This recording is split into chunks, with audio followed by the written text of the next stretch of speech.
এই যে বাঙালি বিরোধিতা, বিজেপির বক্তব্য হচ্ছে যে আমাদের অলমোস্ট 40% ভোট বাংলায় রয়েছে, তারাও তো বাঙালি যারা আমাদের ভোট দিচ্ছেন। বিরোধীরা যদি ভোট দিতে না পারবে তাহলে গতবার বিজেপি ৭৭টা সিট আর নওশাদ ভাঙড় জিতেছিল কি করে? না, আমি পঞ্চায়েতের ক্ষেত্রে বলছি। বিশেষ করে বামপন্থীদের বক্তব্য যে এই মোদি এবং মমতা বন্দ্যোপাধ্যায় দুজনেই অ্যাকচুয়ালি একই ভাবধারাতে বিশ্বাসী, এখনো একমাত্র।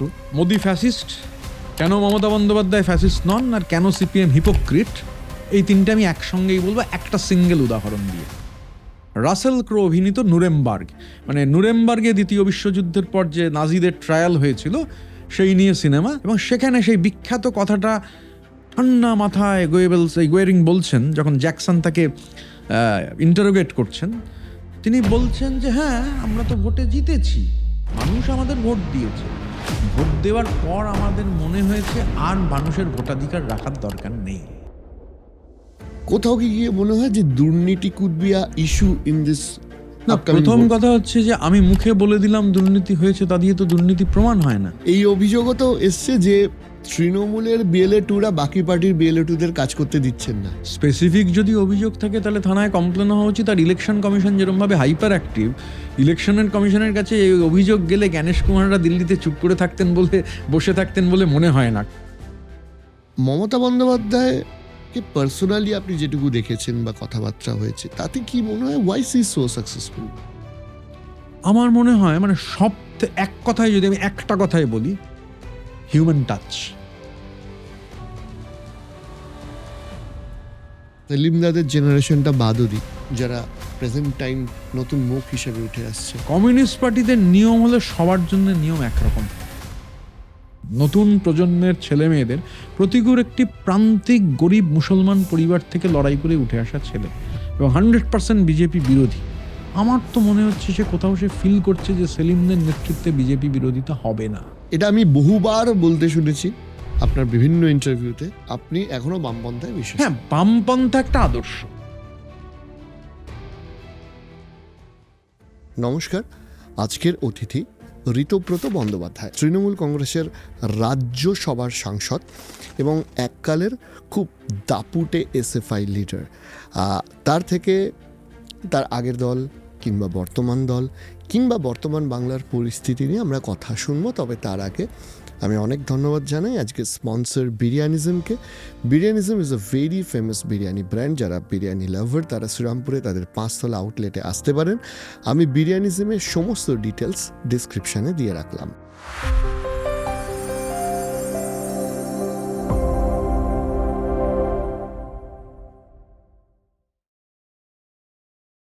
সো আমাদের প্রথম যে প্রশ্নটা থাকে সেটা হচ্ছে কেমন আছো, এটা দিয়ে আমরা শুরু করি। ভালো আছি, ফাইন। মানে দিস ইজ মানে একটা লড়াইয়ের মধ্যে গোটা রাজ্য রয়েছে, তো আমরাও সেই লড়াইয়ের অংশ। মানে গোটা রাজ্যের মানুষই লড়াইয়ের মধ্যে রয়েছেন, কারণ এমন একটা পরিস্থিতি তৈরি হয়েছে, মানে আবার নতুন করে বাংলার মানুষকে নিজ ভূমে পরবাসী করে দেওয়ার একটা চক্রান্ত চলছে। তো গত 3 মাস ধরে সেই লড়াই জারি আছে, আগামী 3 মাস আরো থাকবে। তো মানুষ যখন লড়াই সংগ্রামের মধ্যে থাকেন, আমার ধারণা মানুষ একটু বেশি ভালো থাকেন। এই যে লড়াইয়ের কথাটা উঠছে, নিউ পলিটিক্যাল ইকুয়েশন, যে মূলত ইকুয়েশনটা 2021 বা কিছু ক্ষেত্রে 19 থেকে শুরু হয়েছে, যে বিজেপি বনাম তৃণমূল। সো এই যে আপকামিং ভোটটা আসছে 2026, এখানে আপনাদের পক্ষ থেকে কি মনে করা হচ্ছে যে বাঙালির এই যে লড়াই, মূলত কোন কোন পয়েন্ট বা কোন কোন ইস্যুর ভিত্তিতে লড়াই? আসলে প্রধানতম ইস্যু যদি বলা যায়, মানে আমরা যদি এটা তো টাইম ফ্রেম ধরে দেখার প্রয়োজন, মানে 21 থেকে 26, কারণ গত বিধানসভা নির্বাচন 21-এ হয়েছে। 21-এর নির্বাচনের আগে যেভাবে বিজেপি নেতারা মানে যে ন্যারেটিভটা তৈরি করার চেষ্টা করেছিলেন, আমি ন্যারেটিভ না বলে বলবো রেটোরিক, তো সেই রেটোরিক মুখ থুবড়ে পড়েছে। বাংলার মানুষ সেই রেটোরিকটাকে একদম ডিস্ট্রয় করে দিয়েছেন। তারপরে যেটা হয়েছে সেটা যুক্তরাষ্ট্রীয় কাঠামোতে একেবারে বিরল। যুক্তরাষ্ট্রীয় কাঠামোতে আমাদের দেশে তো সংবিধান আছে, সেই সংবিধানই আমাদের মূল শক্তি। তো সাংবিধানিক কাঠামোতে, যুক্তরাষ্ট্রীয় কাঠামোতে কোনো রাজ্যের হকের টাকা, প্রাপ্য টাকা, ন্যায্য টাকা, এটা 15 দিনের বেশি আটকানো যায় না। অথচ মানে এই যে ফ্যাসিবাদী মনোভাব, আমি জিততে পারিনি, তো আমি বেসিক্যালি বাংলার লোককে ভাতে মারবো।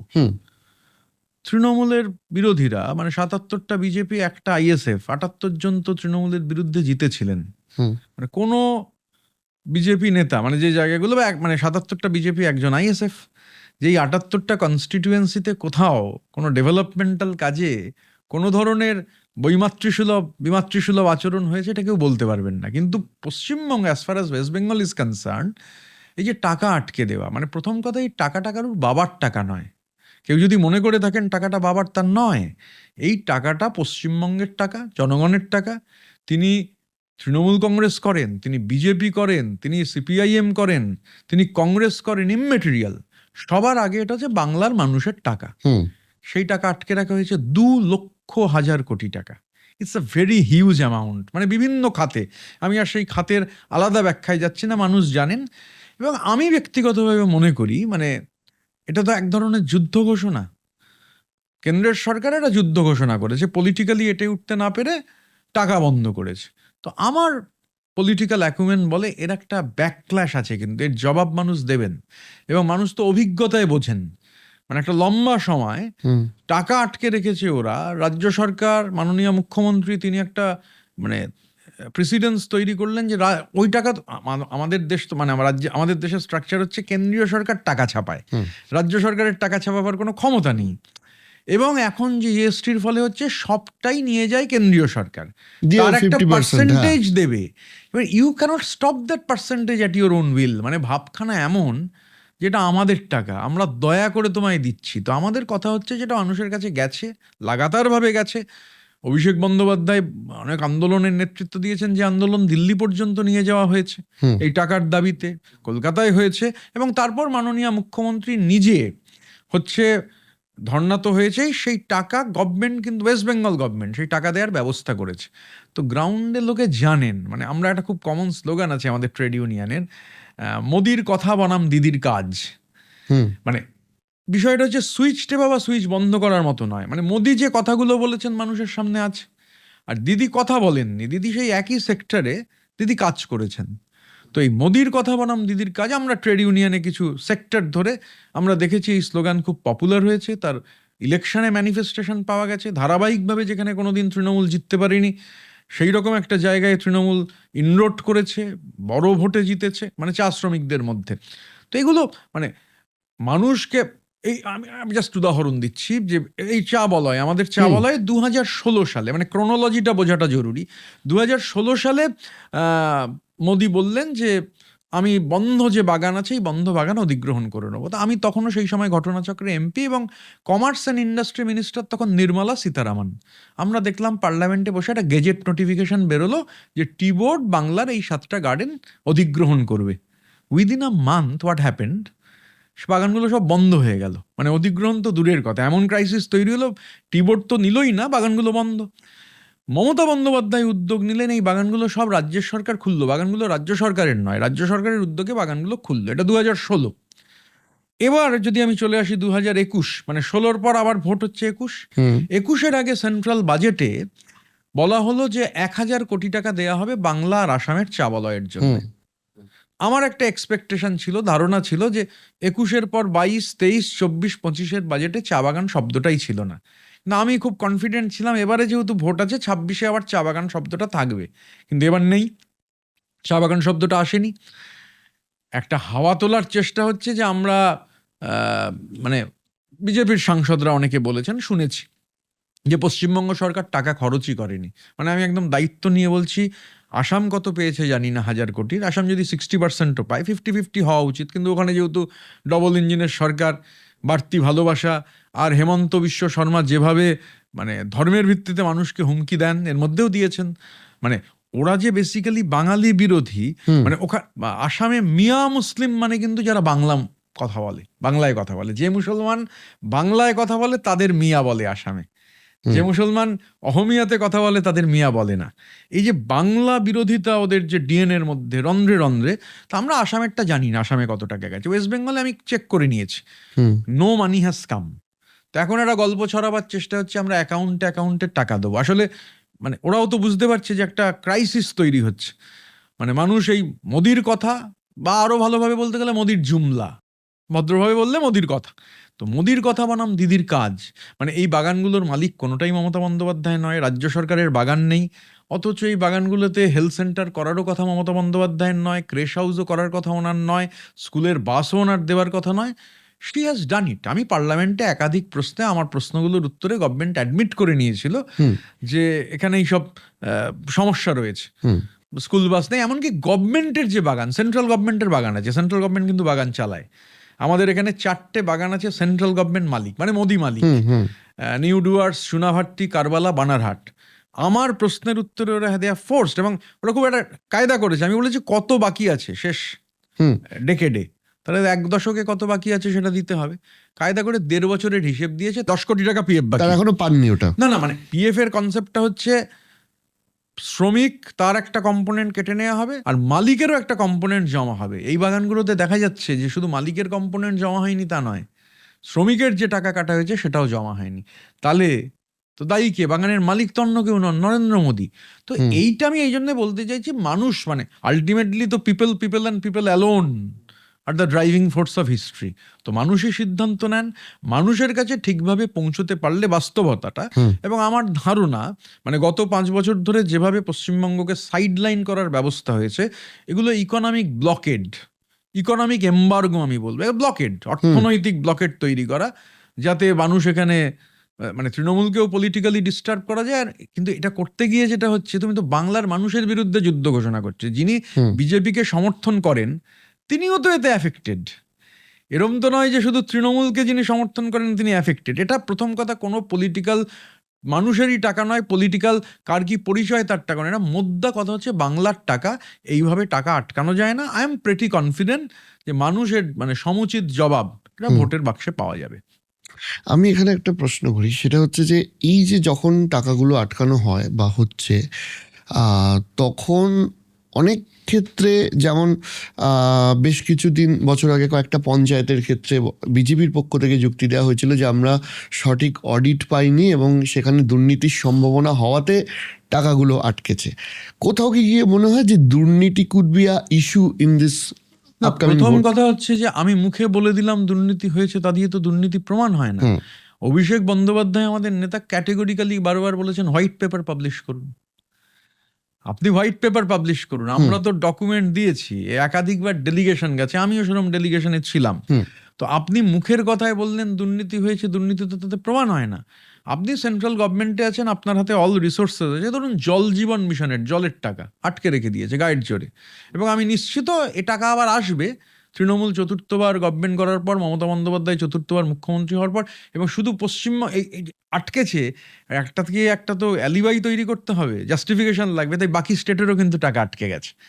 এই যে টাকাটা আটকে রাখা, এটা পিওর। আমি একটা উদাহরণ দিচ্ছি, আমি যেহেতু ট্রেড ইউনিয়ন করি, টাটা মেটালিক্স খড়গপুরে বিরাট সেট আপ। টাটা মেটালিক্সের এমন অবস্থা হয়েছে লোকের কাজ চলে যাবে, কারণ ওরা সোললি ডিপেন্ডেন্ট হচ্ছে এই অর্ডারের ওপর, ওরা এই পাইপগুলো বানায়। এবার যেহেতু অর্ডারটাই বন্ধ হয়ে গেছে, আমি কালকেও মানে আমি কথা বললাম যে কিভাবে একটু দেখুন যাতে প্রয়োজনে কারুর কাজ এখন না যায়, প্রয়োজনে শ্রমিকদের সঙ্গে কথা বলে যিনি 6 দিন কাজ পাচ্ছেন তাকে বুঝিয়ে যে তুমি 4 দিন কাজ করলে বাকিদেরও কাজটা থাকবে। এগুলো হচ্ছে ইকোনমিক এম্বার্গো, ইকোনমিক ব্লকেট। এগুলো করা যায় না। মানে এগুলো হচ্ছে, আমি বলছি যে ভারতবর্ষের আগে কোনো সরকার এগুলো করেনি। এগুলো হচ্ছে ফ্যাসিস্ট ট্রেন্ড। আমি একটা সিনেমার কথা উল্লেখ করবো, মানে খুব হইচই চলছে সিনেমাটা নিয়ে, আর আমার অসম্ভব প্রিয় অভিনেতা। 7th নভেম্বর সিনেমাটা মানে আসে আর কি পৃথিবীতে। আমি তার আগে ট্রেলার দেখে অসম্ভব উৎসাহী ছিলাম। তো তারপর আমি অবশ্য নভেম্বরে দেখতে পারিনি, আমি জানুয়ারি মাসে আমার হাতে সিনেমাটা এলো। রাসেল ক্রো অভিনীত নুরেমবার্গ, মানে নুরেমবার্গে দ্বিতীয় বিশ্বযুদ্ধের পর যে নাজিদের ট্রায়াল হয়েছিল সেই নিয়ে সিনেমা। এবং Russell Crowe, he had put on মানে enormous amount of weight Hermann Goering এর চরিত্রে অভিনয় করবেন বলে। It's a dialogue based film basically. মানে ডগলাস কেলি সাইকিয়াট্রিস্ট, তার সঙ্গে তো সেখানে মানে আমি নুরেমবার্গ আগেও দেখেছি, মানে নুরেমবার্গ সম্পর্কে যত ছবি আছে, আমি দ্বিতীয় বিশ্বযুদ্ধে নিয়ে খুবই আগ্রহী, মানে দো history was not my subject, আমি হিস্ট্রি বাফ। তো নুরেমবার্গ সংক্রান্ত যত ছবি হয়েছে আমি দেখেছি। এই ছবিটি একটি অন্য ধরনের, এবং সেখানে সেই বিখ্যাত কথাটা ঠান্ডা মাথায় গোয়েরিং বলছেন যখন জ্যাকসন তাকে ইন্টারোগেট করছেন, তিনি বলছেন যে হ্যাঁ, আমরা তো ভোটে জিতেছি, মানুষ আমাদের ভোট দিয়েছে, ভোট দেওয়ার পর আমাদের মনে হয়েছে আর মানুষের ভোটাধিকার রাখার দরকার নেই, এবং কোনো রাগঢাক গুড়গুড় নেই। এবং ওখানে দাঁড়িয়ে যখন ট্রায়াল হচ্ছে, যখন হিটলার আত্মহত্যা করেছেন, গোয়েবেলস সুইসাইড করেছেন, হিমলার সাইনাইড খেয়ে সুইসাইড করেছেন, বাকি যারা ধরা পড়েছে রুডলফ হেস থেকে শুরু করে হেরম্যান গোয়েরিং, অ্যালবার্ট স্পিয়ার থেকে শুরু করে কাইটেল ব্রুনার, এ সবাই মানে প্রত্যেকে ওখানে বসে রয়েছেন। তো সেখানে দাঁড়িয়ে এই যে গোয়েরিং, ওই জায়গাটায় আমি জাস্ট ওখানে আমি রিমাইন্ড করে দেখলাম, এটা তো হিস্ট্রি। অসম্ভব হিমশীতলভাবে গোয়েরিং ডিফেন্ড করছে না, জিতেছি, তারপর মনে হয়েছে যে মানুষ তো আমাদের ক্ষমতা দিয়েছে এবং ভোটাধিকার থাকার কথা নয়। আমাদের দেশে যেটা হচ্ছে আনফর্চুনেটলি, মানে একজন বঙ্গ সন্তানই ছিলেন এই নির্বাচন কমিশনের প্রথম মানুষ, প্রথম পুরুষ আর কি, এবং আমাদের নির্বাচন এখনো তার নাম ওখানে রয়েছে। সেদিন যখন গেলাম দেখলাম তার মানে কক্ষটাই তার নামে, যেখানে মিটকর্মর করেন। তো আমাদের দেশের গণতন্ত্রটা অরিজিৎ খুব ডিপ রুটেড। মানে আমাদের গণতন্ত্র এরকম নয় যে 52 সালে ভোট হয়েছে বা তারপরে ডোমিনিয়ন স্ট্যাটাসের দাবি বা কনস্টিটিউয়েন্ট অ্যাসেম্বলি, গণপরিষদ। আমাদের গণতন্ত্রকে এত মানে কম সময়ের মনে হলে ভুল হবে। বিবিসির একটা এপিক হিস্ট্রি সিরিজ আছে, বিবিসির এপিক হিস্ট্রি সিরিজ খুব ক্যাটেগরিক্যালি বলেছে পৃথিবীতে দুটো কন্টিনিউইং সিভিলাইজেশন আছে, দুটো। মানে ইউফ্রেটিস টাইগ্রিসের তীরে যখন সুমেরীয় সভ্যতা গড়ে উঠছে, নীলনদের অববাহিকায় মিশরের সভ্যতা, গ্রিসের যে মানে বা সিন্ধু নদের অববাহিকায় আমাদের সভ্যতা, ওয়াংহো ইয়াং সিকিয়াং এর ধারে চীনের সভ্যতা, পৃথিবীর যত সভ্যতা পুরনো, অনলি টু কন্টিনিউইং সিভিলাইজেশন হচ্ছে আমাদের সভ্যতা আর চীনের সভ্যতা। কোনো ব্রেক হয়নি। তো আমাদের এই যে সভ্যতায়, মানে তুমি ষোড়শ মহাজনপদ, ইংরেজিতে যাকে 16 মহাজনপদ বলে, ডেমোক্রেসি, আজকের অর্থের ডেমোক্রেসি নয়, কিন্তু ব্রিজি এবং মানে সেখানে সবার ভোটাধিকার নেই, কিন্তু স্টিল কে শাসন করবেন এটা এক অংশের মানুষ ঠিক করছেন। That is a form of democracy, মানে বিফোর ক্রাইস্ট। তো this democracy is so much deep rooted. এখানে দাঁড়িয়ে, এবং সব থেকে আমি এটা বিশ্বাস করি যে গত শতাব্দীর 30-এর দশকে জার্মানিতে এবং ইটালিতে যা হয়েছে, আমাদের দেশে এক্স্যাক্টলি সেই কাজ করার চেষ্টা চলছে। এবং তার মধ্যে অবাক হওয়ারও কিছু নেই, বিজেপি তখন ছিল না, কিন্তু আরএসএস এমন একটা ফোর্স যারা স্বাধীনতার যুদ্ধে ব্রিটিশদের সাহায্য করেছে। তারা দীর্ঘ সময় আমাদের দেশের জাতীয় পতাকাকে মান্যতা দেয়নি, এবং ওদের যে আইডিওলজি, ওদের যে থিঙ্কিং, সেটা আইডিয়া অফ ইন্ডিয়ার সঙ্গে কোনোভাবে খাপ খায় না। আমাদের তার আইডিয়া অফ ইন্ডিয়া আছে, প্লুরালিজম, বহুত্ববাদ, এবং যেটা মানে এটা একটা এপোক মেকিং লেখা। ডিসকভারি অফ ইন্ডিয়াতে নেহেরু বলেছিলেন যে ইন্ডিয়া ইজ অ্যান অ্যানশিয়েন্ট প্যালিম্পেস্ট। অনেক লোককে আমি বলি যে বিজেপির যে মানে সো কল্ড, তুমি বিজেপি সাপোর্টারদের কাছে গিয়ে জিজ্ঞাসা করো যে হোয়াট ইজ আ প্যালিম্পেস্ট, বলতে পারবে না। প্যালিম্পেস্ট হচ্ছে বেসিক্যালি যে কোনো মানে শাসক, যে কোনো যিনি বিজয়ী হলেন, তিনি সবসময় চেষ্টা করেছেন, এটা গোটা পৃথিবী জুড়েই, তিনি তার আগের শাসকের সমস্ত কীর্তি মুছে দিয়ে কাঠে অথবা স্টোনের মধ্যে তার কীর্তি খোদাই করবেন। এটাই প্যালিম্পেস্ট। এবার আমি এখানে একদম স্পেসিফিক্যালি দুটো প্রশ্নে আসছি।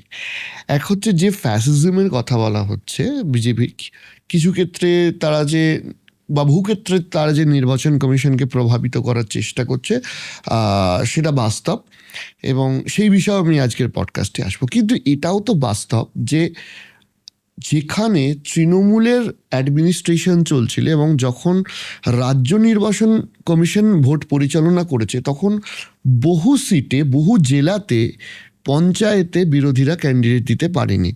এর ব্যাখ্যাটা তো আপনার কাছে কি আছে, প্রথম কথা। দ্বিতীয় কথা সেটা হচ্ছে যে যদি বিজেপি বক্তব্য, মানে এটা বিজেপির বক্তব্য, আমি কাউন্টার আর্গুমেন্টটা শুনবো, যে এই যে বাঙালি বিরোধিতা, বিজেপির বক্তব্য হচ্ছে যে আমাদের বহু রাজ্যে সরকার আছে, সেই জন্য বহু ভাষার মানুষ আছেন, সবার বাংলা জানা সম্ভব নয়, তাই আমরা জেনারেলাইজ ওয়েতে হিন্দিতে বলি। তৃণমূল যেহেতু শুধু বাংলায় আছেন, তাই তাদের কাছে এই বাঙালিয়ানাটা অনেক সহজ। দো আমাদের অলমোস্ট 40% ভোট বাংলায় রয়েছে, তারাও তো বাঙালি যারা আমাদের ভোট দিচ্ছেন। আমি এক এক করে দুটোর উত্তর দিই। প্রথম প্রশ্নটার উত্তর দিই যে এই যে একটা খুব কমন ন্যারেটিভ যে বিরোধীদের ভোট দিতে দেওয়া হয় না। আচ্ছা, বিরোধীরা যদি ভোট দিতে না পারবে, তাহলে গতবার বিজেপি ৭৭টা সিট আর নওশাদ ভাঙড় জিতেছিল কি করে? না, আমি পঞ্চায়েতের না। ক্ষেত্রে বলছি। এবার পঞ্চায়েতটা তো একেবারে ডিসেন্ট্রালাইজড একটা ব্যাপার, মানে ৪২টা লোকসভার সিট বা ২৯৪টা বিধানসভার সিট, সেটা কনসেন্ট্রেটেড। পঞ্চায়েত লেভেলে ধরুন আমার কাছে সেই ছবি আছে যে দেওয়াল লেখা চলছে, লেখা রয়েছে রামবামকে ভোট দিন, একসঙ্গেই পদ্মফুল এবং কাস্তে হাতুড়ি আঁকা হয়েছে। তো লোয়ার লেভেলে আর ওরা এতটা ডিসেন্ট্রালাইজ, এখন তখন বহু জায়গায় তৃণমূল অর্গানাইজেশন তো শক্তিশালী, এবং আমার তো ধারণা ১০০-র কাছাকাছি সিট আছে যেখানে বহু জায়গায় বিরোধীরা এই নির্বাচন কমিশন তো মানে যখন ২১-এও ভোট হয়েছে বা ২৪-এ ভোট হয়েছে, এখন বিজেপি এজেন্ট দিতে পারেনি, তো কেন্দ্রীয় সরকারের অধীনে মানে সেন্ট্রাল ফোর্সের অধীনে ভোট হচ্ছে, রাজ্যের অ্যাডমিনিস্ট্রেশন নির্বাচন কমিশনের অধীন। তা মানে সেটা ধর আমি এটার তুলনা করার জন্য বলছি, তা সেই দায়টা কার? আপনি বুথ এজেন্ট দিতে পারলেন না, বুথের পর বুথে আপনার এজেন্ট নেই। এখন দেখুন, তৃণমূল প্রার্থীও খুঁজে দিতে পারবে না, বুথ এজেন্টও খুঁজে দিতে পারবে না, সে দায় আমরা নিতে পারবো না। মানে দিলীপ ঘোষের সিটে বুথে হচ্ছে বিজেপির এজেন্ট নেই, আমরা এটা পারবো না যে এজেন্ট বা প্রার্থী খুঁজে দিতে, দ্যাটস নট পসিবল। এবং দিস ডিপেন্ডস অন অর্গানাইজেশন। আমার কথা হচ্ছে ঠিক আছে, ওটা তো নয় রাজ্যের ভোট, তো যখন লোকসভার ভোট হচ্ছে, যখন রাজ্য বিধানসভার ভোট হচ্ছে, এগুলো তো কন্ডাক্ট করেন হচ্ছে নির্বাচন কমিশন। স্টেট মেশিনারি পুরো চলে যায় নির্বাচন কমিশনের আন্ডারে, মডেল কোড অফ কন্ডাক্ট যেই চালু হবে সঙ্গে সঙ্গে চলে যাবে। তো কেউ তো বারণ করেনি, আমার দিস ইজ দ্য কোয়েশ্চেন। যে কিন্তু আবার বলছি যে Trinamool cannot take the responsibility of finding candidates or booth level agents, বা এই যে ধরুন মানে BLA 2 সব পার্টির রয়েছে, তো যেটা পাবলিকলি ডোমেনে অ্যাভেলেবেল নির্বাচন কমিশন বলছে, আমাদের রাজ্যের বিরোধীরা বহু জায়গায় BLA 2 পাননি। বাস্তব হচ্ছে লোক নেই, তো কোথা থেকে BLA 2 আমি একটা ছোট্ট ইন্টারাপশন করছি, আমি থামাচ্ছি না। এই অভিযোগও তো এসছে যে তৃণমূলের BLA 2রা বাকি পার্টির BLA 2দের কাজ করতে দিচ্ছেন না। স্পেসিফিক যদি অভিযোগ থাকে তাহলে থানায় কমপ্লেন হওয়া উচিত। আর ইলেকশন কমিশন যেরকমভাবে হাইপার অ্যাক্টিভ, ইলেকশনের কমিশনের কাছে এই অভিযোগ গেলে জ্ঞানেশ কুমাররা দিল্লিতে চুপ করে বসে থাকতেন বলে মনে হয় না। কারণ যে ইলেকশন কমিশন সুপ্রিম কোর্টের মানে যে রায়, সর্বোচ্চ আদালত রায় দিয়েছেন, আর সুপ্রিম কোর্টে বা এখন দেশের সব কোর্টেই হয়ে গেছে, ইটস বিং ডিকটেটেড, হাতে লেখার ব্যাপার নেই, তো সঙ্গে সঙ্গে টাইপ হয়, তার কপি দেওয়া হয় সব পক্ষকে। সুপ্রিম কোর্টের রায়ে অভিষেক বন্দ্যোপাধ্যায় যেদিন গেছিলেন গত বছরের শেষ দিন 31শে ডিসেম্বর, আমরাও ছিলাম, 2.5 ঘন্টা ধরে একটা মানে ওনার অভিষেক বন্দ্যোপাধ্যায়ের সঙ্গে জ্ঞানেশ কুমারের যে চলছিল, তাতে অভিষেক যা বলেছেন জ্ঞানেশ কুমার সবগুলোকেই ডিনাই করেছেন, হবে না। এবং এই হবে না বলার ভঙ্গিমাটাও খুব মানে উদ্ধত ভঙ্গিমা, তুড়ি মেরে। আমার খুব জানার ইচ্ছা আছে, যতটা বলা যায় ক্যামেরার সামনে আমি শুনবো পরে ওটা নিয়ে। তো এইবার দেখুন, ওগুলো সব হজম করতে হয়েছে। যা যা পয়েন্ট অভিষেক বলেছেন, যিনি যাচ্ছেন তাকে রিসিপ্ট দিতে হবে, BLA 2 অ্যালাউ করতে হবে। আপনি BLA 2 অ্যালাউ করেছেন এনুমারেশন ফর্মের সময়, BLA 2 থাকবে ভোটের দিন, আর বলছেন এখানে BLA 2 ঢুকতে দেবো না। তাহলে কি বিজেপির BLA 2 কম বলে আপনি তৃণমূলের BLA 2 আটকাবেন? না, তো হতে পারে না। তারপরে যা যা বলেছেন, আমি আর সেই ডিটেলে এখন যাচ্ছি না। সুপ্রিম কোর্ট প্রতিটাই টার্ন ডাউন করে অভিষেক বন্দ্যোপাধ্যায় ওখানে যে দাবি করেছিলেন আর জ্ঞানেশ কুমার যে দাবিগুলোকে ফুৎকারে, মানে অ্যারোগেন্স তো বডি ল্যাঙ্গুয়েজে হয়, মানে অস্বস্তিকর বডি, মানে অ্যারোগেন্স, উনি টেম্পার লুজ করছিলেন। তো আমরা সেটা বাইরে এসে বলেওছিলাম, অভিষেক বলেছিলেন, প্রেস কনফারেন্সে বলেছিলেন নির্বাচন সদনের বাইরে, তো সেগুলো সব সুপ্রিম কোর্ট বলেছেন। আমি মানে আপনার সাথে একটা পডকাস্টে তো শেষ হবে না। সো আমি একদম আজকে আমি খুব একটা ব্যক্তিগত স্তরে যাই না, বাট আমার মনে হয় যারা আমাদের দেশের রাজ্য এবং দেশ চালাচ্ছেন তাদের পলিটিক্যাল ব্যক্তিগত দিক আমরা অ্যানালাইসিস করতে পারি। আমি যদি আপনার চোখে জিজ্ঞাসা করি যে ধরুন মোদি আপনার চোখে ফ্যাসিস্ট বা একনায়কতন্ত্রে বিশ্বাসী টু সাম এক্সটেন্ট, আমি আপনার ব্যাখ্যা চাইব যে ধরুন আমরা যদি মমতা বন্দ্যোপাধ্যায়কে অ্যানালাইসিস করি, দেখা যাচ্ছে যে তিনি একটি দল করছেন, সেই দল থেকে ভেঙে নিজের একটি দল করেছেন, যে দলে তিনি মুখ্যমন্ত্রী হয়েছেন, সমস্ত কাট আউটে তার ছবি থাকছে বা ইত্যাদি ইত্যাদি। বিজেপি বা সিপিএম এর ক্ষেত্রেও কিছু ক্ষেত্রে বক্তব্য যে এই মোদি, বিশেষ করে বামপন্থীদের বক্তব্য যে এই মোদি এবং মমতা বন্দ্যোপাধ্যায় দুজনেই অ্যাকচুয়ালি একই ভাবধারাতে বিশ্বাসী, একনায়কতন্ত্র। আমি যদি আপনাকে জিজ্ঞেস করি আপনার অ্যানালাইসিসে এই দুই পলিটিক্যাল ব্যক্তিত্বের তফাৎ কোথায়, কোথায় আপনি মনে করেন যে মমতা বন্দ্যোপাধ্যায় গণতন্ত্রে বিশ্বাসী এবং মোদি একনায়কতন্ত্রে বিশ্বাসী? এখন আমি এই যে ফ্যাসিস্ট বা আমি তিনজনকেই আনবো, একদম বাঙালির উদাহরণ দিয়ে আনবো। আমি ওই যে বললাম যে মানে আমাদের দেশের স্বাধীনতার লড়াই, এক হচ্ছে আমাদের দেশের স্বাধীনতার লড়াইয়ে বিজেপির কোনো ভূমিকা ছিল না। কেন মোদি ফ্যাসিস্ট, কেন মমতা বন্দ্যোপাধ্যায় ফ্যাসিস্ট নন, আর কেন সিপিএম হিপোক্রিট, এই তিনটে আমি একসঙ্গেই বলবো একটা সিঙ্গেল উদাহরণ দিয়ে। আমি 2018 সালে পার্লামেন্টে এই প্রশ্ন করে, আমারই প্রশ্নের উত্তর, তার আগে এটা কখনো পাবলিকলি আসেনি, এবং আমি তাদের আন্দামান সেলুলার জেলের বেশ কিছু মানুষ আমায় সাহায্য করেছিলেন, কারণ প্রশ্নগুলো মানে না বাতিল হয়ে যাচ্ছিল, তো কায়দা করে ঘুরিয়ে প্রশ্ন করার একটা। তো প্রথম আমি বার করি, মানে আমার প্রশ্নের উত্তরে গভর্নমেন্ট বলতে বাধ্য হয় যে 585 জন ছিলেন, তার মধ্যে 398 জন বাংলার। শুধু 398 জন বাংলার, this is an understatement. Batukeshwar Dutt, ওর নামটা যখন ওখানে তুমি পাবে, সেটা বাংলার মধ্যে নেই, ইউনাইটেড প্রভিন্স, উত্তরপ্রদেশ। বা বহু বাঙালি অন্য জায়গা থেকেও দ্বীপান্তরিত হয়েছেন। সংখ্যাটা আসলে 398 প্লাস 12, 410। তো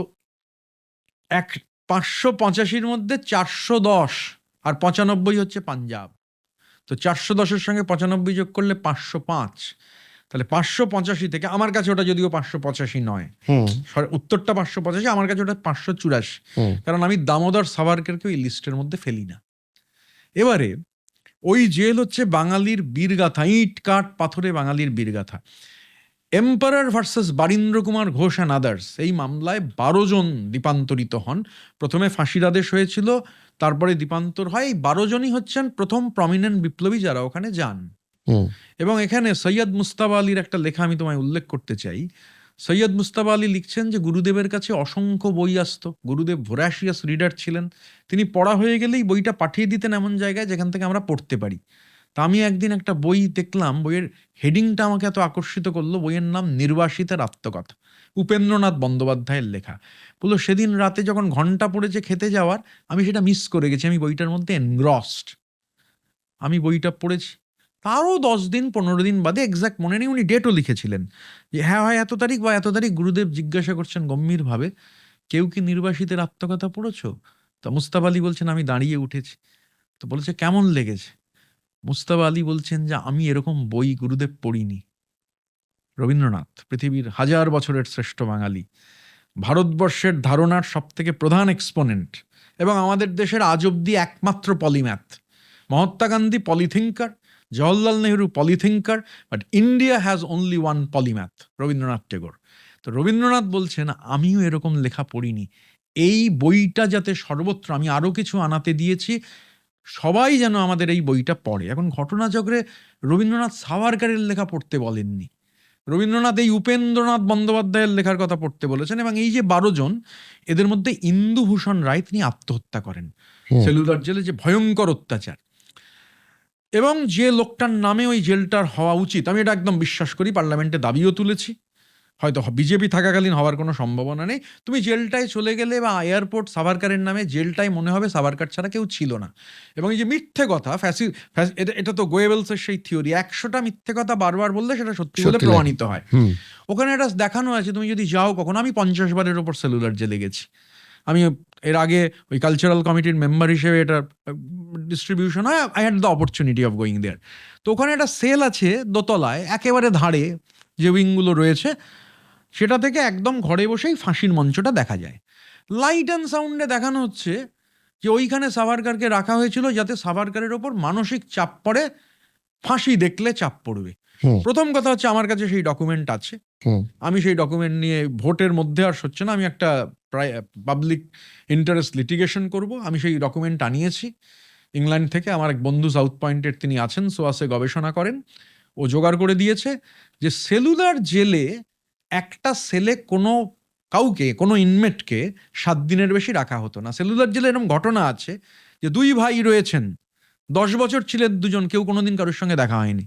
তো প্রথম নির্জলা মিথ্যে হচ্ছে যে একটা ছেলে ওখানে গিয়ে ধনকরও বসে পড়লো ধ্যান করতে, একটা সাভারকারের ছবি টাঙানো আছে, ওখানে গিয়ে নরেন্দ্র মোদীও বসে পড়ছে না। ওই জেলে যদি ছবি থাকে, সবার আগে বারিন ঘোষ আর উল্লাস দত্তর ছবি থাকতে হবে, হেমচন্দ্র কানুনগোর ছবি থাকতে হবে, এই বিপ্লবীদের ছবি থাকতে হবে, পরের ফেজে চট্টগ্রাম যুব বিদ্রোহের মহানায়কদের ছবি থাকতে হবে। এবারে তুমি লাইট অ্যান্ড সাউন্ডে দেখাচ্ছ, শরীর তো মানে ইরিটেটেড হচ্ছে লাইট অ্যান্ড সাউন্ডটা দেখে। মানে মনে হচ্ছে যে সাভারকার ছাড়া এই জেলে কেউ ছিল না। একটা লোক মুচলেকা দিল আর তুমি বলে দিচ্ছ জেলে, মানে ফ্যাসিস্টরা যেটা করে গ্লোরিফিকেশন। তো আমি পার্লামেন্টে প্রশ্ন দিচ্ছি, উত্তর আসছে না। তখন একটা কায়দা করেছিলাম, বললাম যে এটা গত টার্মে যে 1908 থেকে 1925 কত ফাঁসি হয়েছিল, ফাঁসি কাদের ফাঁসি হয়েছিল, নাম তারিখ। গভর্নমেন্ট উত্তর দিল কোনো ফাঁসি হয়নি। এবার আমার প্রথম সাপ্লিমেন্টারিতে আমি জিজ্ঞাসা করলাম যে তাহলে লাইট অ্যান্ড সাউন্ড শোটা কবে চেঞ্জ হবে? মুহূর্তে হাঙ্গামা করে হাউস সাভারকারের অপমান। আমি তো সাভারকারের নামই বলিনি, আমি বলেছি লাইট অ্যান্ড সাউন্ড শোটা কবে চেঞ্জ হবে। বা এবারও এর মধ্যেও আমি বারিন, উল্লাস এবং হেমচন্দ্র কানুনগো, বিপ্লবী বারীন্দ্র কুমার ঘোষ, বিপ্লবী উল্লাস করদত্তরা সব মহাবিপ্লবী, হেমচন্দ্র কানুনগো, আমি বলেছিলাম এদের আবক্ষ মূর্তি চাই, দাবি তুলেছিলাম আমার পার্লামেন্টে করা শেষ বক্তৃতা। তো তখন আমি যখন বললাম এবং শেষটাস করেছি, মানে ডেলিভারেটলি করেছি লাস্ট লাইনে, যে স্যার এরা কেউ মুচলেখা দেননি। তো হঠাৎ দেখলাম বিজেপির লোকেরা লাফিয়ে উঠে বলছে সাভারকারের অপমান। তো ঠাকুর ঘরে কে আমি তো কলা খাইনি। এবার এটা ফার্স্ট পার্টে এলাম, দিস ইজ ফ্যাসিজম। ফ্যাসিস্টরা হচ্ছে ইতিহাসের পুনর্লিখন চায়, আমাদের দেশে হচ্ছে। মানে আমি তোমার এর আগে অতীতেও পডকাস্ট দেখেছি, তুমি নানান বিষয় নিয়ে ডিল করো। ধরো আমাদের দেশের স্কুলের পাঠ্যক্রম থেকে ডারউইন বাদ হয়ে গেছে, আমাদের দেশের স্কুলের পাঠ্যক্রম থেকে মেন্ডেলেফের পিরিয়ডিক টেবিল বাদ হয়ে গেছে। আমি সায়েন্সের ছাত্র নই, কিন্তু মানে একটা পর্যায়ে অবধি সবাই তো ডারউইনের বিবর্তনবাদ বাদ দিয়ে কি সাইন্টিফিক মাইন্ড তৈরি হবে, মেন্ডেলেফের পিরিয়ডিক টেবিল বাদ দিয়ে কি সাইন্টিফিক মাইন্ড তৈরি হবে বলা হচ্ছে। ধরো মুঘলদের, পুরো মুঘলরা বাদ এনসিআরটির টেক্সট থেকে। আচ্ছা, মুঘলরা যদি বাদ হয় তাহলে তো রানা প্রতাপও বাদ হবেন। তাহলে তো হলদিঘাটির যুদ্ধ কার সঙ্গে হলো? মুঘলরা যেহেতু নেই, মুঘলদের উল্লেখ নেই, তাহলে তো রানা প্রতাপকে হলদিঘাটির যুদ্ধে হওয়ার সঙ্গে ছত্রপতি শিবাজিও বাদ। মানে এই বিপ্লবীদের কথা ফরগটেন, কমপ্লিটলি ফরগটেন। এবার এরা তো কেউ রাইটিস্ট পার্টিতে যোগ দেয়নি, বেশিরভাগটাই কমিউনিস্ট পার্টিতে যোগ দিয়েছিল। তো মমতা বন্দ্যোপাধ্যায়, মানে যদি কিছু সম্মান ফেরত দেওয়া হয়ে থাকে, তুমি এখন ওই জেলে চলে গেলে, Alipore jail, that's a museum, যতটা সম্ভব জোগাড় করে এভরিবডিজ পিকচার হ্যাজ বিন, এই ইতিহাসটাকে খুঁড়ে এনে, কারণ এরা সিপিএম, এরা কংগ্রেস, এরা তৃণমূল, এরা বিজেপি ইমেটেরিয়াল, এটা বীর বাঙালি। মানে যেখানে বীর বাঙালিকে ভুলিয়ে দেওয়ার একটা প্রচেষ্টা চলছে। আমি তোমায় অনুরোধ করবো, কখনো সুযোগ থাকলে আন্দামানের সেলুলার জেল ওই লাইট অ্যান্ড সাউন্ড দেখো। আমি অনেকদিন আগে গেছি, জাস্ট যাওয়া হয়নি। হরিবল, মানে না, লাইট অ্যান্ড সাউন্ড আরো চেঞ্জ হয়ে গেছে। তো this is a new light and sound, যেটা বিজেপি গভর্নমেন্ট করেছে। এদের আমলের আগে, এদের আমলের আগে লাইট অ্যান্ড সাউন্ড, যেটা অমিতাভ বচ্চনের গলা রয়েছে, that light sound was different. মানে এই যে ক্ষমতা এসে লাইট অ্যান্ড সাউন্ডটাকে, এই যে একটা উদাহরণ, এবং এই যে বাঙালি টার্গেট। তবে আমি মনে করি, মানে খুব খোলাখুলি ভাবে বলছি, বিজেপি একটা বাঙালি বিরোধী দল, সিপিএমেও মানে বাঙালিদের সাইডলাইন করবার একটা প্রবণতা সিপিএম এর কেন্দ্রীয় স্তরে রয়েছে, এবং রাজ্যের নেতারা সে নিয়ে, ওই যে বললাম তামিলনাড়ুতে ভেলগা তামিল বলা যাবে, সিপিএম করেন তিনি ভেলগা তামিল বলবেন, কোনো সমস্যা নেই। আমি জয় বাংলা বললে প্রাদেশিক হবে, দুটো তো চলতে পারে না, কোথাও তো একটা স্ট্যান্ডার্ড থাকতে হবে। এবার মমতা বন্দ্যোপাধ্যায় যে কতটা ডেমোক্রেটিক, মমতা বন্দ্যোপাধ্যায়, এটা তো যদি যুক্তি আসে, এটা তো সব কমিউনিস্ট পার্টি করতেন। তা আমি যাদের গ্লোরিফাই করছি, কারণ মমতা বন্দ্যোপাধ্যায় ভাবেননি যে আমি কমিউনিস্টদের গ্লোরিফাই করছি, আমি বাঙালিদের গ্লোরিফাই করছি। প্রথম কথা, আমাদের কোনো রাষ্ট্রভাষা নেই। এই যে একটা চাপিয়ে দেওয়ার প্রবণতা যে হিন্দি আমাদের রাষ্ট্রভাষা, ভারতবর্ষের কোনো রাষ্ট্রভাষা নেই। ভারতবর্ষের 22টা সরকারি ভাষার সমান মর্যাদা। কিন্তু এই নতুন করে যে একটা থিওরি, আরএসএস এর থিওরি, এক দেশ, এক নেতা, এক ভোট, এক ভাষা, এর সঙ্গে ভারতীয় বহুত্ববাদের কোনো সম্পর্ক নেই, হতে পারে না। কারণ আমাদের তো সবকিছু আলাদা। মানে এই বিবিধের মাঝে মিলনমোহনের যে সংস্কৃতি, সেটাকে স্ট্রেট জ্যাকেট করা যায় না। এটাই হচ্ছে কালচারাল হেজিমনি। বিজেপি যে সাংস্কৃতিক আধিপত্যবাদে বিশ্বাস করে, মানে আরএসএস যেটা বিশ্বাস করে, এবং এটা রিটেন ডকুমেন্ট যে আমরা কালচারাল হেজিমনিতে বিশ্বাস করি। তো এই যে কালচারাল হেজিমনি চাপিয়ে দেওয়ার প্রচেষ্টা, এই প্রচেষ্টা অব্যাহত রয়েছে, এটা ওরা করছে। এবং এই যে কথাটা তুমি বললে একদমই ঠিকই বলেছো, ওরা বলছে আমরা একটা প্যান ইন্ডিয়া পার্টি। তো প্যান ইন্ডিয়া পার্টি তো ঠিক আছে, প্যান ইন্ডিয়া পার্টি, তুমি এখানে বাংলা বলবে, এখানে তো হিন্দি আমার ভাষা নয়, তুমি এখানে হিন্দি, এই কারিয়াকর্তা, আমি তোমায় বলতে পারি যতদিন বিজেপির এই কারিয়াকর্তা থাকবে তৃণমূলের ভোট এবং সিট আরও বাড়তেই থাকবে। সামনের ভোট কি মনে হচ্ছে, হোয়াট ইজ দ্য এক্সপেকটেশন? আমি যখন তৃণমূলে এলাম, উনি যখন আমাকে সুযোগ দিলেন ট্রেড ইউনিয়ন করবার, আইএনটিটিউসির সভাপতি করলেন, 5 বছর প্রায় অতিক্রান্ত। এবার আমি আমি একটা স্কিমের সমালোচনা করেছি। Now I can see the scheme, what is happening at the ground level. এই স্কিমটা হয়তো বহুল প্রচলিত নয়, কারণ শ্রমিকদের মধ্যে থাকা স্কিম, কিন্তু আমি বলছি যে এই স্কিম লক্ষ্মীর ভাণ্ডার, রূপশ্রী, এগুলোর থেকে কোনো অংশে, যুবসাথী কোনো অংশে কম নয়। আমাদের দেশে সংগঠিত শ্রমিক কমে যাচ্ছে বিজেপির মানে ফল্টি পলিসির ফলে। এবং অ্যালার্মিং হচ্ছে, একটা দেশ তার অসংগঠিত শ্রমিক যত বেশি, সেই দেশের অর্থনীতির হাল তত খারাপ। এটা অর্থনীতির মূল কথা। সাব সাহারান আফ্রিকার কান্ট্রিজের থেকে আমাদের এই মুহূর্তে অসংগঠিত শ্রমিক বেশি। আমি পার্লামেন্টের লেবার স্ট্যান্ডিং কমিটির মেম্বার হিসেবে I have all the details. আমাদের 100 জন শ্রমিক থাকলে 93 জন অসংগঠিত, মাত্র 7 জন সংগঠিত। চীনে সেটা হচ্ছে 70 জন বা 80 জন সংগঠিত, আমেরিকাতে 85 জন সংগঠিত, ওখানে 20 বা 15 এরম হচ্ছে অসংগঠিত। অসংগঠিত শ্রমিক যত বেশি হবে, ইওর ইকোনমি ইজ তত খারাপ। তো এবার অসংগঠিত শ্রমিক আর সংগঠিত শ্রমিকের ফারাক কি? অসংগঠিত শ্রমিকের তো কোনো সোশ্যাল বেনিফিট নেই, কোনো সামাজিক সুরক্ষা নেই। যিনি সংগঠিত শ্রমিক, তিনি তার পেনশন থাকতে পারে, কারুর নাও থাকতে পারে, প্রভিডেন্ট ফান্ড আছে, গ্র্যাচুইটি আছে, যার মাইনে 21,000 টাকার বেশি নয় তার ইএসআই এর সুবিধা আছে। কিন্তু যিনি ঠেলা চালান, যিনি রিক্সা চালান, যিনি অটো চালান, যিনি টোটো চালান, মাছ বিক্রি করেন, যিনি তাঁত বোনেন, এদের কারুর প্রভিডেন্ট ফান্ড নেই, মানে 60 বছরের রিটায়ারমেন্টও নেই, বাই সোশ্যাল সিকিউরিটিটা নেই। এবারে দুটোই একসঙ্গে হয়ে যাবে উত্তর দেওয়াটা। একটা স্কিম, বুদ্ধদেব ভট্টাচার্য যখন মুখ্যমন্ত্রী, বামফ্রন্ট সরকার একটা স্কিম নিয়ে আসে। স্কিমটার নাম SSY, সামাজিক সুরক্ষা যোজনা। সেই স্কিমে ছিল, কোনো একজন ঠেলা চালক বা রিক্সা চালক, তিনি যদি মাসে 30 টাকা জমা করেন, তাহলে গভর্নমেন্ট আরও 25 টাকা জমা দেবে, 55 টাকা। এইভাবে চলতে থাকবে। তারপর যখন 60 বছর বয়স হবে, কিউমুলেটিভ টাকা আর গভর্নমেন্ট একটা ফান্ড দিয়ে তাকে একটা এককালীন টাকা দেওয়া হবে। আরও বেশ কিছু রাজ্যে এগুলো হচ্ছে সোশ্যাল সিকিউরিটি মেজার্স হয়েছিল। স্কিমটা ফেল করলো। মানে 2000 থেকে 2011, আমি কিন্তু এগুলো তৃণমূলে আসার পর ডকুমেন্টেশন থেকে বুঝতে পেরেছি যে 11 বছরে এই স্কিমে মাত্র মানে বেনিফিট দেওয়া হলো 9,26,00,000 টাকার। 9,26,00,000 বেনিফিট। মমতা বন্দ্যোপাধ্যায় স্কিমটা পড়তে গিয়ে প্রথম যেটা বললেন, যে স্কিম তো ফেল করবেই, এটা কি সম্ভব? একটা লোক মাছ বিক্রি করছে, সে মনে করে প্রতি মাসে গিয়ে 30 টাকা জমা দেবে, তারপর আমি 55 টাকা দেবো। উনি স্কিমটার একটা মৌলিক পরিবর্তন ঘটালেন, SSY হয়ে গেল BMSSY, বিনামূল্যে সামাজিক সুরক্ষা যোজনা। এবার আমাকে বা তৃণমূলকে, মমতা বন্দ্যোপাধ্যায়কে, অভিষেক বন্দ্যোপাধ্যায়কে ব্যক্তি আক্রমণ করা হতেই পারে টিভিতে বসে, কিন্তু খবরের মানে ভোটের রেজাল্ট তো সন্ধ্যেবেলা টিভির প্রাইম টাইমে বেরোয় না, সকালবেলার খবরের কাগজের নিউজ প্রিন্টেও বেরোয় না। ভোটের রেজাল্ট বেরোয় এই লোক যখন ভোট দিতে যান। কোন লোক? আজকে দাঁড়িয়ে তোমার এই পডকাস্ট যখন হচ্ছে, টিল ডেট, মানে জাস্ট মার্ক দ্য নাম্বারস, 11 বছর, মানে উনি যেটা বলে দিলেন, শুধু রেজিস্ট্রেশন হতে হবে, আর কিচ্ছু নয়, ডকুমেন্ট দিয়ে রেজিস্ট্রেশন হবে, কোনো টাকা জমা হবে না, আমরা জমা করব। টিল ডেট, এই যেখানে বসে আছি, আমাদের রাজ্যের 1,85,00,000 মানুষ এই প্রকল্পে নাম লিখিয়েছেন।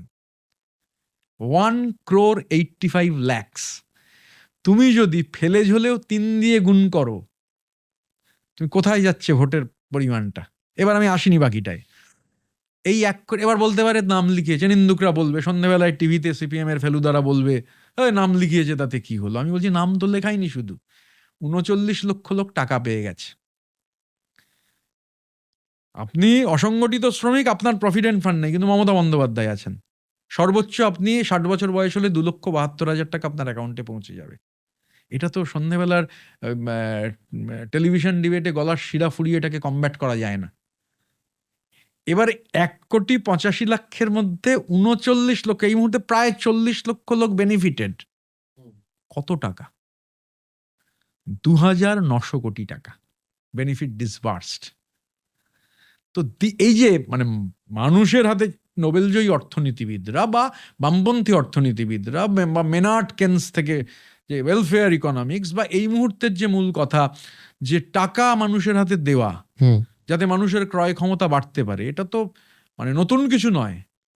কিন্তু কোথাও গিয়ে মনে হয় না যে যদি এই মানে অবশ্যই আমাদের মতো যেখানে মানে দরিদ্র দেশ, এখনো তো আমরা দারিদ্র সীমার থেকে বহু মানুষকে উঠিয়ে আনতে পারিনি, কিন্তু স্টিল যে এই যে ধরনের এক্সপেন্ডিচার এগুলো আমরা যদি বেশি করি তাহলে ক্যাপেক্সটা আমাদের কমে যাবে, ইনফ্রাস্ট্রাকচার ডেভেলপমেন্টে প্রবলেম হবে। যে কারণে এই যে রাস্তার কথা বলা হচ্ছিল, যতটা বেটার কন্ডিশনে 2016 রাস্তা ছিল, আজকে কি ততটা বেটার কন্ডিশনে আছে?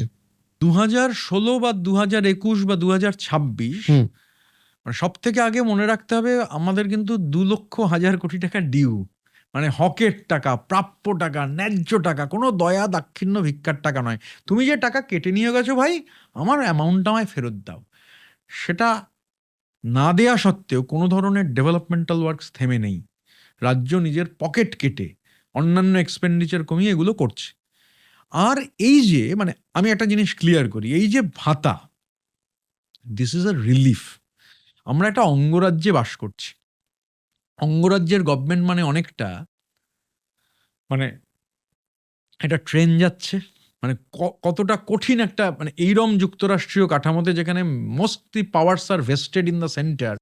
এবং ইদানিং এই জিএসটির পর মানে আমায় যে কেউ, আমি অর্থনীতির ছাত্র নই, কিন্তু আমার এটা মনে হয়েছে যারা অঙ্গরাজ্যের সরকার চালানো মানে কি, একটা ট্রেন যাচ্ছে।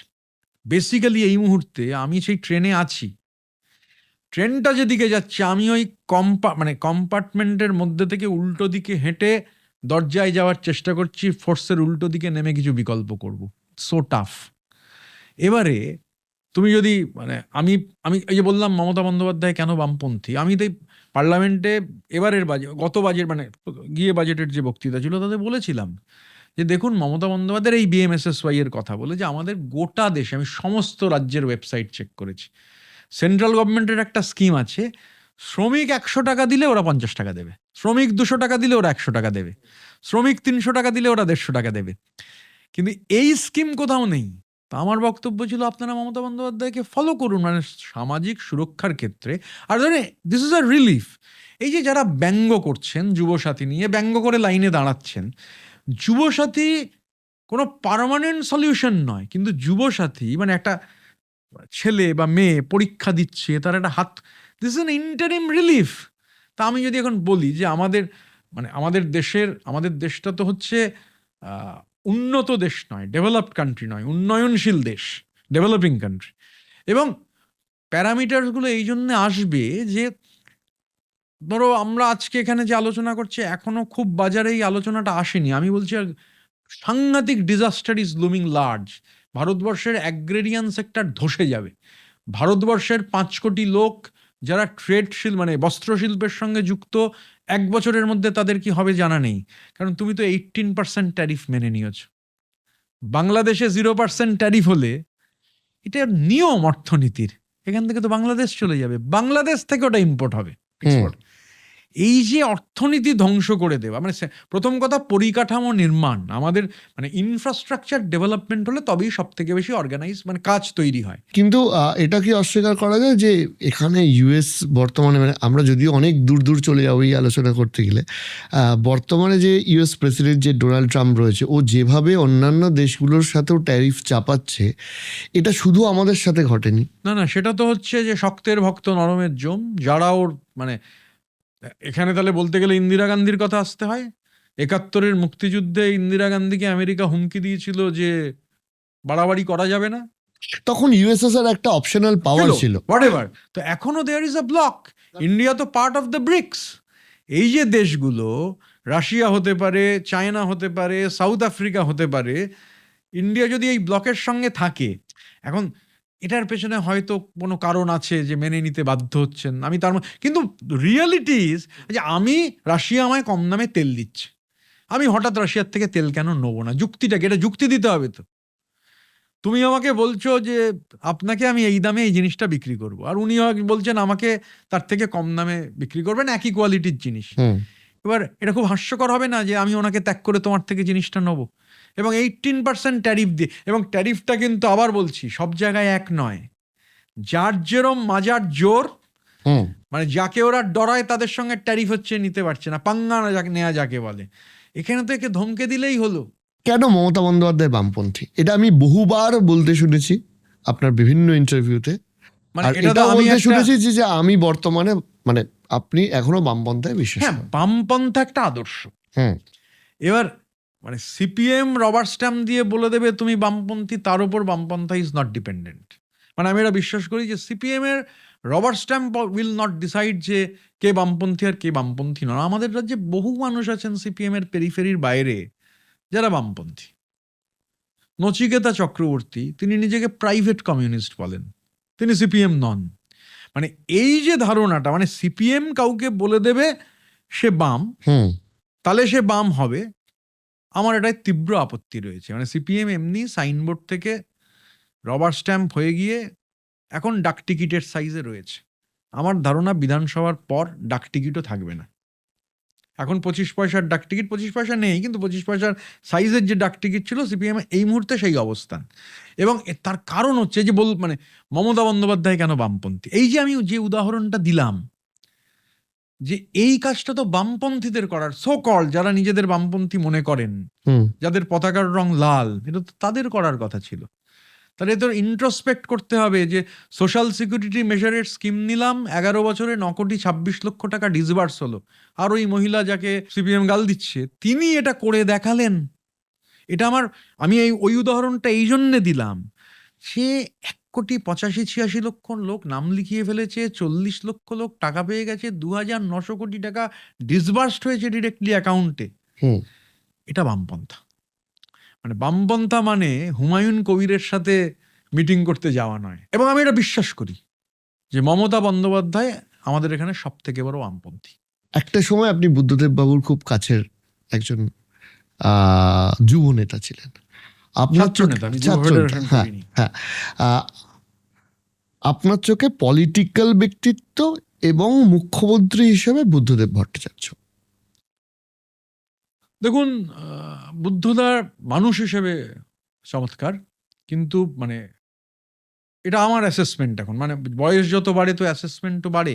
এবং আমি তৃণমূলে কাজ করতে এসে বা মমতা বন্দ্যোপাধ্যায়কে অ্যাডমিনিস্ট্রেটর হিসেবে দেখে আমার মনে হয়েছে যে এই অ্যাডমিনিস্ট্রেটরের ক্ষেত্রে বুদ্ধদার প্রচুর ল্যাপসেস ছিল। মানে যেগুলো মানে অ্যাডমিনিস্ট্রেশন চালাবার ক্ষেত্রে যে অ্যাকুমেন দরকার, মানে আমি কাজ করতে গিয়ে বুঝছি যে মানে এই ডু ইট নাও, মমতা বন্দ্যোপাধ্যায়ের মন্ত্রটা হচ্ছে ডু ইট নাও, কোনো কিছু ফেলে রাখা নেই। উনি একটা আইডিয়ার কথা ভাবলেন বা কেউ একটা আইডিয়া প্রেজেন্ট করলো, উনি যদি মনে করেন হবে, ইমিডিয়েটলি ইট স্টার্টস রোলিং, যেইটা বামফ্রন্টের সময় ছিল না। মানে একটা কোনো সিদ্ধান্ত করতেই সেটা 2-2.5 মাস সিপিএম এর সেক্রেটারিয়েটে পেশ হবে, সেক্রেটারিয়েটের পর একটা নির্দিষ্ট সময় বাদে স্টেট কমিটি ডাকা হবে, স্টেট কমিটি তারপর সেটা বামফ্রন্টে নিয়ে যাবে, বামফ্রন্টে পাশ হলে তবে সেটা মন্ত্রিসভায় যাবে। জনগণের জন্য কাজ এইভাবে হতে পারে না। বিয়ন্ড পলিটিক্স, মমতা বন্দ্যোপাধ্যায়কে পার্সোনালি আপনি যেটুকু দেখেছেন বা কথাবার্তা হয়েছে, তাতে কি মনে হয় ওয়াই সি সো সাকসেসফুল? আমার মনে হয় মানে এক কথায় যদি আমি একটা কথাই বলি, হিউম্যান টাচ। মানে আমি সেই ব্যাখ্যায় যাব না কথোপকথনের, কিন্তু আই ফেল্ট, মানে I have never experience this human touch. মানে হিউম্যান টাচ মানে স্পর্শ করা নয়, মানে কমিউনিকেশনের মধ্যে যে হিউম্যান এলিমেন্ট, সেই হিউম্যান এলিমেন্টটা অন্যদের থেকে ওনাকে কয়েক যোজন এগিয়ে রেখেছে। এবং মানে এমন কথা বলবে যে তুমি ঘাবড়ে যাবে, আর কবে কোথায় কি হয়েছে দিব্যি, মানে সব মানে টেলিস্কোপিক মেমোরি যাকে বলে। এবং থার্ড পয়েন্ট আমি বলবো ফিজিক্যাল মোবিলিটি। রাজনীতিতে ফিজিক্যাল প্রেজেন্স এবং ফিজিক্যাল মোবিলিটির কোনো মানে বিকল্পই নেই, কোনো বিকল্প নেই। মানে এটা আমাদের রাজ্যে বিধান রায় হোক, তার আগে প্রফুল্লবাবু হন, পরবর্তীকালে জ্যোতিবাবু হন, বুদ্ধদেব ভট্টাচার্য হন, ফিজিক্যাল মোবিলিটির প্রশ্নে মমতা বন্দ্যোপাধ্যায়ের থেকে সবাই কয়েক হাজার কিলোমিটার দূরে। মাঝখানে আপনি বলছিলেন যে আমার ফ্যান অফ অভিষেক ব্যানার্জি। আমি এটাও জিজ্ঞাসা করবো আপনার এই ডায়েটটা অভিষেক ব্যানার্জির থেকে ইন্সপায়ার কিনা। তো যাই হোক, সেটা হচ্ছে যে অভিষেকের আপনি ফ্যান কেন বললেন, ওয়াই? অভিষেকের দূরদর্শিতা, অভিষেকের ফোকাস, এবং মানে অভিষেককে আমি যদি আমাকে কেউ বলে সব থেকে বেশি, অভিষেককে কোনো he doesn't allow any flattery.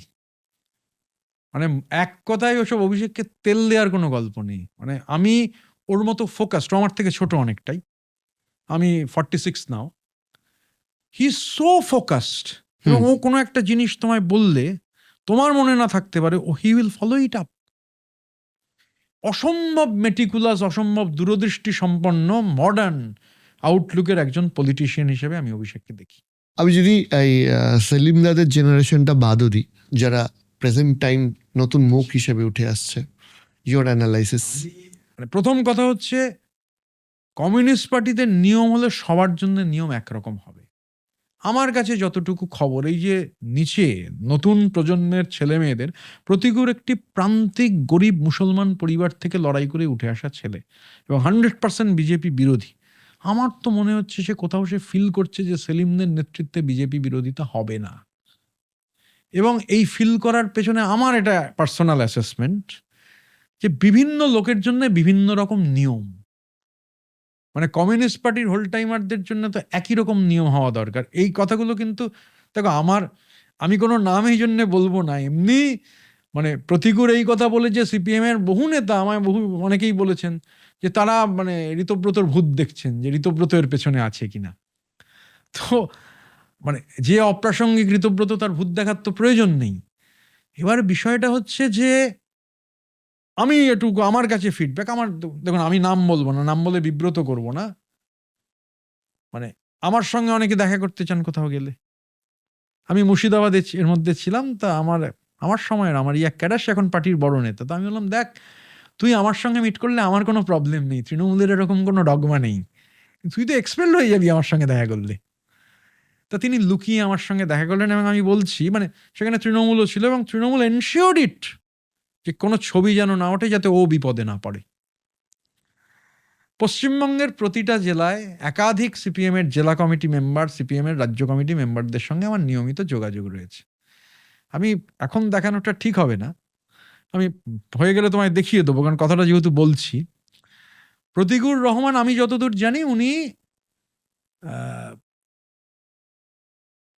CPM এর একটা হোয়াটসঅ্যাপ গ্রুপ আছে রাজ্য কমিটি মেম্বারদের, তিনি সেলিমকে লেখা এই চিঠিটা ওই গ্রুপে পোস্ট করেন 9টা সামথিং, এবং করে গ্রুপ থেকে বেরিয়ে যান।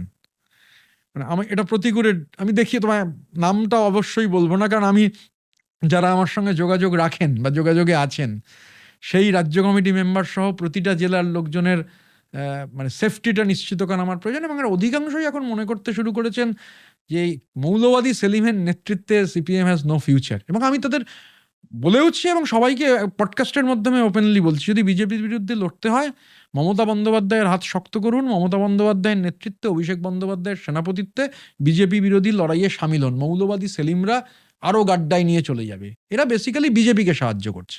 তো যেটা বলছিলাম, তো আমার কাছে খবর প্রতিকূল ওই গ্রুপটা থেকে বেরিয়ে যায়। আমি অবশ্যই 3 জন সিপিএম এর স্টেট কমিটি মেম্বার আমাকে আমার মোবাইলে আছে, আমি 10টা 4 বা 5-এ মেসেজগুলো পেয়েছি। মানে 10টা 4 একটা বোধহয় একটা, এবং সব সিপিএম এর স্টেট কমিটি মেম্বার, কারণ গ্রুপটা তো স্টেট কমিটির। তাহলে আমি অবশ্যই তাদের নাম ডিসক্লোজ করব না। তো প্রতিকূল তো এটা বাজারে দেয়নি। তাহলে এই যে এত ডিসিপ্লিন, বজ্রআটুনি ফসকা গেরো, কুণাল ঘোষ কোথা থেকে পেয়েছেন আমি বলতে পারি না। আমার কাছেই তো 3 জন সিপিএম এর স্টেট কমিটি মেম্বার ওই চিঠিটা পাঠিয়ে দিয়েছেন। চিঠিটা তো সিপিএম এর ফেসবুক গ্রুপে পোস্ট হয়ে, তাহলে সিপিএম খুঁজুক যে কারা এটা করছে। তো ভায়োলেশন অফ ডিসিপ্লিন।